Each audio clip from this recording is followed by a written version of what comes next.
What comes into your mind when you usually think of an Arab? Probably some Middle Eastern guy, or like some guy with just like lighter skin, straight hair, right? A thin nose or whatever, right?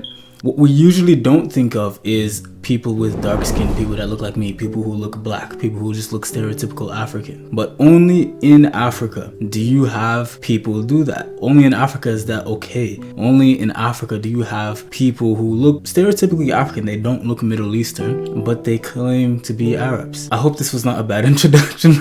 Please forgive me if this came off as offensive. To be honest, you get this a lot of the times with Islamic cultures, right? Where people kind of start to assimilate into the Arab culture. And so in this video, I'm going to be telling you guys about the Baggara people, the Baggara Arabs, the black Arabs of Africa. Now, the Baggara people are a confederation of Arab ethnic groups that live in the Sahel region. Sometimes they are also known as the Chadian Arabs, and they are a mix of Arabized groups or even indigenous Arabized ethnic groups. African indigenous Arabized ethnic groups, I should say. And they number almost 6 million in total.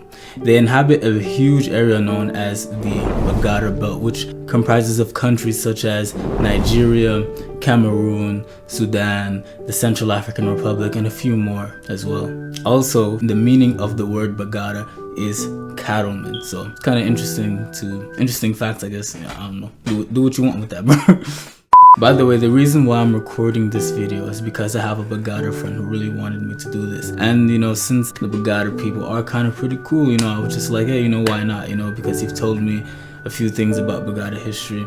And so here I am. Now, although there are different types of Baggaras and they inhabit many different countries over a huge region, they all claim at least some kind of distant kinship or relationship with each other. Their origins, however, are very, very obscure. There are a few competing theories about how they came into dominate the areas which they do today and live in the areas that they do today. But the one thing that's in common with all of these stories is that they were originally Arab in origin.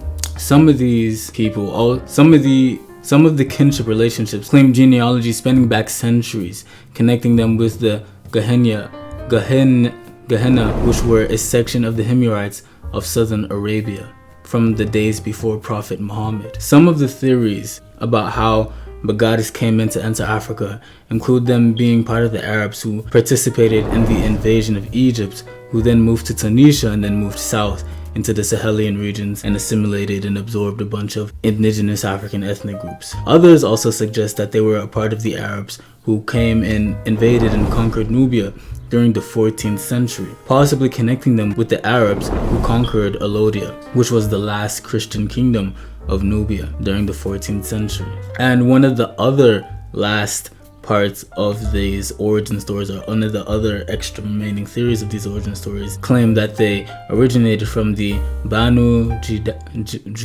Judham tribe in Syria. By the way, please forgive me for all of these mispronunciations, because like I'm obviously not an Arabic speaker, I obviously can't speak the language, so you know what I mean? Deal with it, bro. Deal with it, my G. Now, when it comes to Baggara culture, there are two different things. Like I said, they are nomadic people of two types, which are cattlemen and camelmen. Wealth is typically measured in cattle. Wealth is typically measured in heads of cattle, like in many African ethnic groups, especially those that surround them. And for young men in the societies to enter positions of power and influence, they must have cattle, which are used for everyday purchases and also marriages. And they also play an important part in the Baggara social culture. But in recent times, cattle have been used less frequently in exchange for coins and gold. Actually, for exchange of cash. Besides these things, other parts of their culture include the way that they do their housing. Now, their housings are typically tents and have a very light structure and are usually made from local products. And these people also aren't really that big into expensive luxury items like you see the Bedouins of the Arabian Peninsula with their fancy carpets and stuff. You don't really see this with the Baggara people in the Sahelian regions of Africa. And their household items are usually very, very limited, and they're limited to possessions that can usually be carried around with them, usually whatever can fit on the back of two bulls. And their most luxury items that they carry are usually silver and gold, which are worn by women. Other very important parts of Baggara culture are things like lineage, which are very important parts of just Arab culture, Arabian culture, and a lot of African cultures in general. Lineage plays a very big and important role into where you fall in the social hierarchies and social structures of the societies. And in Baggara society, certain lineages associated with certain camps are called surah, and camps of ideal circumstances usually consist of men of one surah or lineage and those who depend on them. So those people would be like women and children and etc. And within these lineage systems, obviously things like inheritance and power play a role, and some of these things have even been integrated into the Sudanese governments in later periods, with giving Baggara people control over certain areas and certain things like that. And each segmentary lineage has its own leader. However, the power of those leaders may be challenged at certain times. And with the integration of these lineages into certain governments, like the Sudanese government, some of the power of these leaders have been challenged. Now, besides this, the Baggara people have also had a rich history and have made a huge contribution to the history of late medieval Africa and early modern period Africa. For example, the role in the Mahdist revolution, which was a movement against the British and Ottoman control of the Sudanese region, which led to a successful uprising against the Egyptian and Ottoman colonial control of the Sudan during the 19th century, which was led by the Mahdi, or the Mahdi of Sudan, who refers to Muhammad Ahmed, who was a religious leader who led a successful uprising against the Anglo-Egyptian rule in the late 19th century, and they established an Islamic state before his death in 1885. And the army of the state was made up of many different localized tribes, and this included the Baggara, who are actually called or described as the backbone of this movement. This movement eventually led to the death and beheading of a British general, Charles Gordon, who was beheaded at the governor's palace located in Sudan's capital. He was decapitated, and then his head was paraded around the streets of the city, shown to the Mahdi, and then shown to another general who was working in Darfur at the time by the name of Slatin. After this incident, the Mahdist state had controlled much of the Sudanese region, and only a handful of places were under the control of the colonial masters of the time, Anglo-Egyptian Sudan, the British, and the Ottomans. And then after this, they also destroyed Ottoman Khartoum, which was the capital, and established another capital across the river from Khartoum in modern-day Omdurman, Sudan. However, though, 6 months later after the incident, the Mahdi, the leader of the movement, Muhammad Ahmed, eventually died due to some disease known as typhus in June of 1885. And one of the most important historical figures are the Baggara people. Abdeli ibn Muhammad was the Khalifa to the Mahdi, which basically meant that he took control. He was the Mahdi's right-hand man, and he took control of the Mahdist movement after the death of the Mahdi. He attempted to unite, after many attempts of uniting the former followers of the Mahdist movements against the British and Ottomans, he failed to do so, as many of them didn't really see or have any loyalty towards him personally.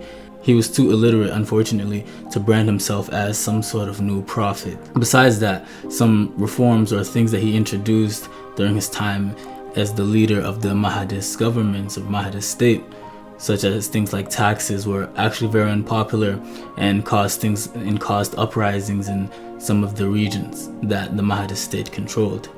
And eventually, the Anglo-Egyptians, the British, and the Ottomans would eventually come to reconquer much of Sudan, and eventually defeated the Khalifa at the Battle of Omdurman. Besides that, other historical things that they have done were, as they were expanding to certain areas in the Sudan, they've displaced many different tribes such as the Daju, and conquered much of the areas of Kordofan from the original tribes. As you may expect, as any tribe that usually invades or conquers or comes to power, end up dominating an area, they usually misplace many different ethnic groups. But other than that, the Baggara have also interacted with many of the different kingdoms of the Sahel, such as the Kingdom of Darfur, for example, who would sometimes give the Baggara tribesmen land grants. However, at times whenever they fell under the pressure of some of these sultanates, they would sometimes refuge in the pastoral communities of the southern Sudan, like the Dinka. And the Baggaras were also not very keen on paying tributes to the kingdoms or the sultans of the areas that they inhabited. But besides these things, the sultans actually loved the Baggara people for their horsemen, as they were actually very great horsemen. And the Baggara people didn't mind this because they seen this as the opportunity to capture things like booty, and kind of as an opportunity. Other important historical figures of Baggara people were Muhammad al-Amin al-Kanemi, who was actually a religious and Islamic scholar and also king of the Kinam-Bornu Empire.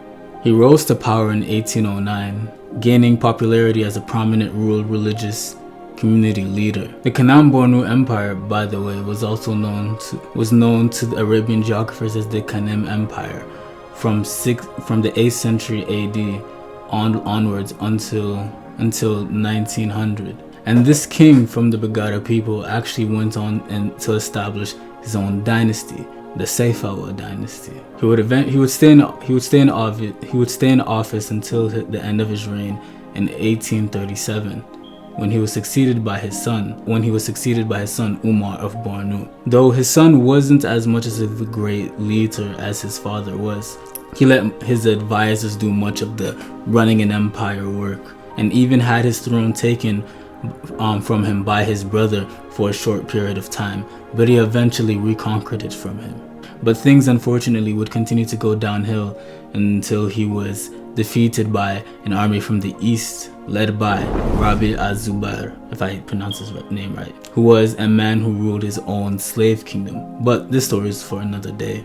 But besides that, these are the Baggara people, and although they might not look like your stereotypical Arabs, they speak the Arabic language, they have these oral traditions, and they've also contributed a lot of history and a lot of the more recent years of history. And so we have a lot to be appreciated. We have a lot to appreciate about them. Now, if you want to learn more about African history and ethnic groups, be sure to hit the first link in the description, where you will see my community, my private community, about everything anthropology, Africa, genetics, history, and etc. Courses, everything will be in there. Yeah, bro, I'm not gonna lie, I'm so tired, bro. Like, I feel like this video was kind of choppy because I just recorded it at first and I was like, I'm not feeling it, I'm hungry, I'm like tired. So I hope you guys don't think I'm retarded after this video. I hope this video wasn't an embarrassment to me and my channel. If it was, I'm so sorry. But hey, it is what it is, bro. I'm pushing myself. I'm trying to do something. So don't hate on me, you know what I mean? You know? But yeah, more flexing. I feel like I'm starting to look more muscular, but I haven't been eating as much, so like I haven't really been on the bulking diet, even though I want to be bulking. I'm trying to get to 170 and I'm currently 163. The highest I've gotten in the past few weeks was 168. So if I can make it to 170, be lean and stay there, that would be amazing. You know? But then also with the modeling, it might be hard because, like, you know, obviously, like, you know, because you don't want to be like too high body fat percentage. So I'm gonna have to figure something out. But yeah, besides that though, hope you enjoyed it. Hope you enjoyed the little call I did with Rasta, so he can like clarify certain things. But yeah, besides that though, peace. See you in the next one.